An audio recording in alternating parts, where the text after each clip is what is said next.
ಜ್ಯೋತಿರ್ಗಮಯ ಶ್ರೀಮತೆ ಬೋಧಾಯ ನಮಃ ದೇಶಿಕಾಯ ನಮಃ. ಜ್ಞಾನಾನಂದಮಯಂ ದೇವಂ ನಿರ್ಮಲಸ್ಫಟಿಕಾಕೃತಿಂ ಆಧಾರಂ ಸರ್ವವಿದ್ಯಾನಂ ಹಯಗ್ರೀವ ಉಪಾಸ್ಮಹೇ. ಅಮಲಕನಕವರ್ಣಂ ಪ್ರಜ್ವಲತ್ಪಾವಕಾಕ್ಷಂ ಸರಸಿಜನಿಭವಕ್ತ್ರಂ ಸರ್ವದಾ ಸುಪ್ರಸನ್ನಂ ಪಟುತರಗನಗಾತ್ರಂ ಕುಂಡಲಾಲಂಕೃತಾಂಗಂ ರಣಶೇಖರವಾಲಂ ರಾಮದೂತಂ ನಮಾಮಿ. ಎಲ್ಲ ವೀಕ್ಷಕ ಬಂಧುಗಳಿಗೂ ರಾಷ್ಟ್ರೀಯ ಗೌರವ ರತ್ನ ಡಾಕ್ಟರ್ ವಾಸುದೇವ ಭಟ್ರವರು ಮಾಡ್ತಕ್ಕಂಥ ನಮಸ್ಕಾರಗಳು. ನೀವು ಭಕ್ತರು ಬಂದಾಗ ನಿಮ್ಮ ಹೆಸರಿನಲ್ಲಿ ಸಂಕಲ್ಪವನ್ನು ಮಾಡಿಕೊಂಡು ಭಗವಂತನಿಗೆ ಅರ್ಚನೆಯನ್ನು ಮಾಡಿ ತದನಂತರ ಒಂದು ಮಂಗಳಾರತಿಯನ್ನು ಮಾಡ್ತಾರೆ.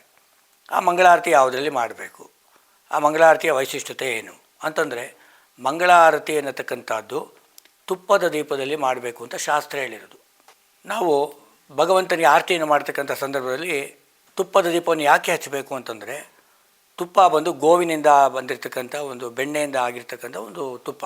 ಆ ತುಪ್ಪ ಮತ್ತು ಬತ್ತಿ ಮತ್ತು ಬೆಂಕಿ ಈ ಮೂರನ್ನು ಸೇರಿದಾಗ ಆ ಗರ್ಭಗುಡಿನಲ್ಲಿ ಕೆಲವು ನಮಗೆ ಕಣ್ಣಿಗೆ ಕಾಣದೇ ಇರತಕ್ಕಂಥ ಒಂದು ವಸ್ತುಗಳು ಸುತ್ತಾ ಇರುತ್ತೆ.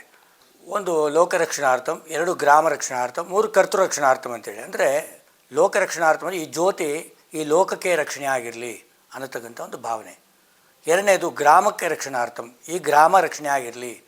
3ನೇದು ಕರ್ತೃರಕ್ಷಣಾರ್ಥಂ ಅಂತ, ಒಂದು ದೇವಾಲಯವನ್ನು ಯಾರು ಸಂಸ್ಥಾಪಕರಾಗಿರ್ತಾರೆ, ಯಾರು ಕಟ್ಟಿಸಿರ್ತಾರೋ ಅಂಥವರಿಗೆ ರಕ್ಷಣೆ ಆಗಿರಲಿ. 4ನೇದು ಈ ಭೂಮಧ್ಯ ರೇಖೆ ಅಂತ ಏನು ಹೇಳ್ತೀವಿ, ಅದನ್ನ ಇಳಿಸೋದು ಬಂದಿರತಕ್ಕಂಥ ಎಲ್ಲ ಭಕ್ತರಿಗೂ ಈ ಜ್ಯೋತಿ ರಕ್ಷಣೆ ಆಗಿರಲಿ ಅಂತ ಹೇಳ್ತಕ್ಕಂಥ ವಿಧಾನವೇ ಈ ಮಹಾಮಂಗಳಾರತಿ. ಆ ಮಂಗಳಾರತಿ ಆದ ನಂತರ ಭಕ್ತರ ಮುಂದೆ ಆ ಆರತಿಯನ್ನು ತೊಗೊಂಬರ್ತೀವಿ.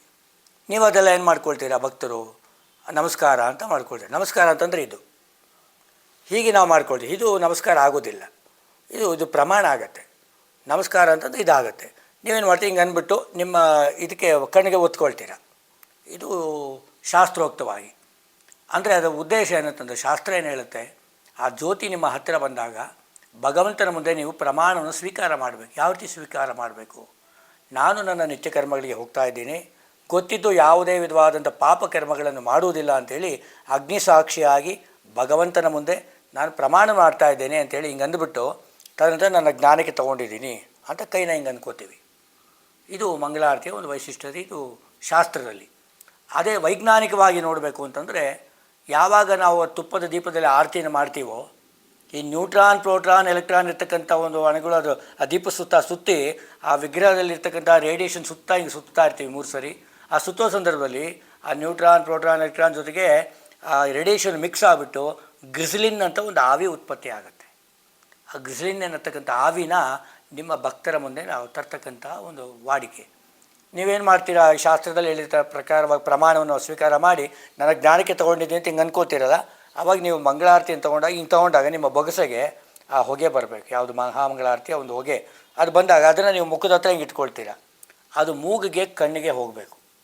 ಯಾತಕ್ಕೆ ಮೂಗಿಗೆ ಕಣ್ಣಿಗೆ ಹೋಗಬೇಕು ಅಂತಂದರೆ, ನಿನ್ನೆ ರಾತ್ರಿ ನಮ್ಮ ದೇಹ ನಿದ್ದೆ ಮಾಡಿರುತ್ತೆ, ಕಣ್ಣು ಓವರ್ ಕ್ರಿಯೆ ಮಾಡಿರುತ್ತೆ, ಮೂಗು ಓವರ್ ಕ್ರಿಯೆ ಮಾಡಿರುತ್ತೆ. ಆ ಓವರ್ ಕ್ರಿಯೆಯನ್ನು ಬ್ಯಾಲೆನ್ಸ್ ಮಾಡೋದೇ ಮಹಾಮಂಗಳಾರತಿ.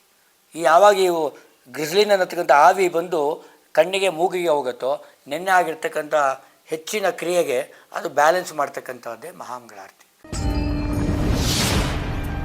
ಜ್ಯೋತಿರ್ಗಮಯ.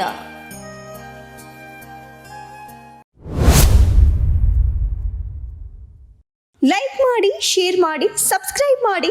ನೋಡ್ತಾ ಇರಿ ರಿಯಲ್ ಬೆಂಗಳೂರು.